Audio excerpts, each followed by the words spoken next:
نحمده ونصلي على رسوله الكريم اما بعد فاعوذ باللہ من الشیطان الرجیم بسم اللہ الرحمن الرحیم۔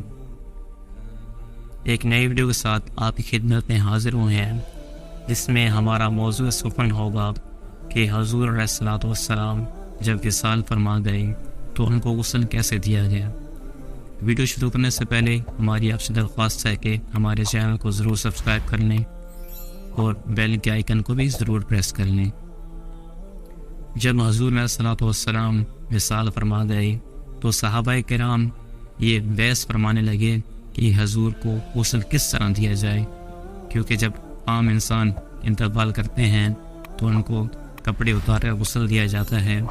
صحابہ کرام یہ بحث کر رہے تھے کہ سب پر غنود کی طاری ہو گئی اور سب کے سر سینوں کی طرف ڈھلک آئے، اور غیب سے ایک آواز آئی کہ اے صحابہ کرام، یہ حضور علیہ الصلوۃ والسلام ہیں، ہرگز خبردار ان کے کپڑے نہ اتارنا، یہ اعلیٰ مخلوق ہیں، ان کو غسل کپڑوں سمیت ہی دیا جائے۔